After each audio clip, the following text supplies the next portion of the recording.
प्राचीन भारत के घने जंगलों, ऊंचे पर्वतों और विशाल राजमहलों के बीच एक योद्धा जन्मा था, विक्रमदेव। वह केवल एक महान योद्धा ही नहीं, बल्कि धर्म और न्याय के मार्ग पर चलने वाला शासक भी था। यह कहानी उसकी वीरता, त्याग और एक भयानक राक्षस से हुए उसके संघर्ष की अमर गाथा है। भारतवर्ष के मध्य में स्थित अवंती राज्य अपने ऐश्वर्य, धन और संस्कृति के लिए प्रसिद्ध था। इस राज्य के सम्राट महेंद्र सेन और उनकी पत्नी रानी सौम्या बहुत दयालु और प्रजा के हितैषी थे, किंतु उनकी कोई संतान नहीं थी। वर्षों की प्रतीक्षा के बाद एक सिद्ध आर्षि ने भविष्यवाणी की, राजा, तुम्हारे राज्य में एक महान पुत्र का जन्म होगा, जो धर्म की रक्षा करेगा और अधर्म का नाश करेगा। परंतु उसके जीवन में भारी संघर्ष और बलिदान की परीक्षा आएगी। कुछ महीनों बाद राजमहल में एक पुत्र का जन्म हुआ, विक्रमदेव। जन्म लेते ही उसकी हथेलियों पर एक दिव्य चिन्ह प्रकट हुआ, जो संकेत था कि वह असाधारण शक्तियों वाला होगा। राजकुमार विक्रमदेव ने बचपन से ही शिक्षा और शस्त्र विद्या में अद्वितीय प्रतिभा दिखाई।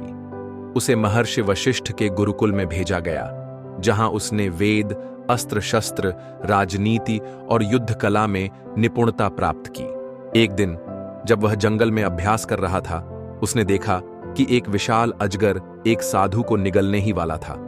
बिना विचार किए विक्रमदेव ने धनुष उठाया और तीर छोड़कर अजगर का वध कर दिया। साधु ने उसे आशीर्वाद दिया और कहा, वत्स, तुम केवल एक योद्धा नहीं, बल्कि इस युग के रक्षक बनोगे। तुम्हारे समक्ष शीघ्र ही एक भयानक राक्षस आएगा, जिसका विनाश तुम्हारे हाथों ही होगा।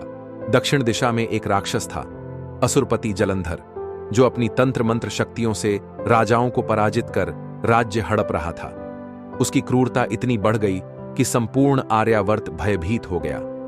एक दिन जलंधर ने अवंती राज्य पर भी आक्रमण कर दिया। उसने राजा महेंद्र सेन को पराजित करके बंदी बना लिया और घोषणा की, अब यह राज्य मेरा है। जो भी मुझसे टकराएगा उसका विनाश निश्चित है। राज्य पर संकट देख विक्रमदेव युद्ध के लिए तैयार हुआ। विक्रमदेव ने अपने सैन्य बल को संगठित किया और गुरुओं से आशीर्वाद लेकर जलंधर के विरुद्ध प्रस्थान किया। उसकी सेना ने कई किलों को जीतते हुए अंततः जलंधर के गढ़ रक्त गुफा को घेर लिया। युद्ध की पहली रात में ही जलंधर ने मायावी शक्ति से विक्रमदेव की सेना में भय फैला दिया। विक्रमदेव ने अपनी दिव्य तलवार नारायणास्त्र से जलंधर की माया को नष्ट कर दिया। जलंधर ने विक्रमदेव को सीधी चुनौती दी, यदि तुम में वीरता है तो मुझसे आमने सामने युद्ध करो। यह युद्ध 10 दिनों तक चला। विक्रमदेव और जलंधर दोनों ही असाधारण योद्धा थे, लेकिन अंततः धर्म की शक्ति प्रबल हुई। विक्रमदेव ने अपनी शक्ति से जलंधर का सिर धड़ से अलग कर दिया। जलंधर के मरते ही उसका मायावी किला ध्वस्त हो गया और उसके अत्याचारों का अंत हुआ। राजा महेंद्र सेन को मुक्त किया गया और अवंती राज्य फिर से स्वतंत्र हुआ। युद्ध के बाद विक्रमदेव ने अपने पिता से कहा, राजधर्म का पालन करना मेरा कर्तव्य था, किंतु अब मैं राज्य का भार नहीं चाहता। वह संन्यास लेकर हिमालय की ओर चला गया और साधना में लीन हो गया। किंवदंतियों के अनुसार कालांतर में वह देवत्व को प्राप्त कर अमर हो गया। विक्रमदेव की वीरता और त्याग की यह कथा आज भी अमर है। वह केवल एक महान योद्धा ही नहीं, बल्कि धर्म और न्याय के आदर्श भी थे।